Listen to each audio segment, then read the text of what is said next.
জামানত হারিয়েছেন দলের নিবন্ধন না পাওয়ায় ইসির গেটের সামনে অনশন করা তারেক রহমান।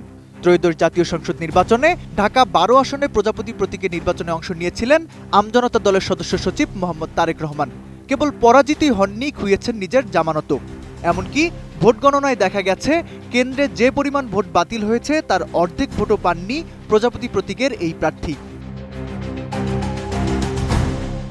ঢাকার বিভাগীয় কমিশনার ও রিটার্নিং কর্মকর্তা শরফুদ্দিন আহমেদ চৌধুরী ঢাকা ১২ আসনের আনুষ্ঠানিক ফল ঘোষণা করেন। ফলাফলে দেখা যায় ৩,৩৩,০০০ ভোটারের এই আসনে আমজনতা দলের প্রভাবশালী নেতা মোহাম্মদ তারেক রহমান ভোট পেয়েছেন মাত্র ১,০৪৪টি।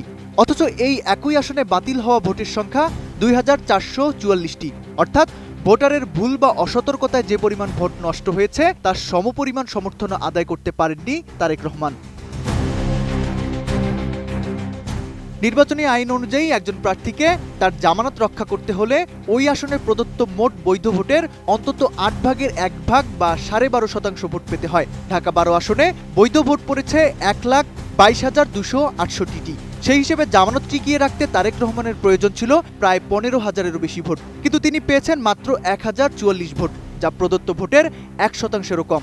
ফলে নিয়ম অনুযায়ী তার জমা দেওয়া জামানতের টাকা এখন সরকারি কোষাগারে বাজেয়াপ্ত। ঢাকা ১২ আসনে নিরঙ্কুশ বিজয় অর্জন করেছেন জামায়াত সমর্থিত প্রার্থী সাইফুল আলম। তিনি পেয়েছেন ৫৩,৭৭৩ ভোট। তার নিকটতম প্রতিদ্বন্দ্বী বিপ্লবী ওয়ার্কার্স পার্টির সাধারণ সম্পাদক কোদাল প্রতীকে পেয়েছেন ৩০,৯৬৩ ভোট। এছাড়া ফুটবল প্রতীকের স্বতন্ত্র প্রার্থী পেয়েছেন ২৯,৮৬৯ ভোট। হেভিওয়েট প্রার্থীদের এই ত্রিমুখী লড়াইয়ের মাঝে প্রজাপতি প্রতীক নিয়ে তারেক রহমানের উপস্থিতি ছিল একেবারেই নগণ্য।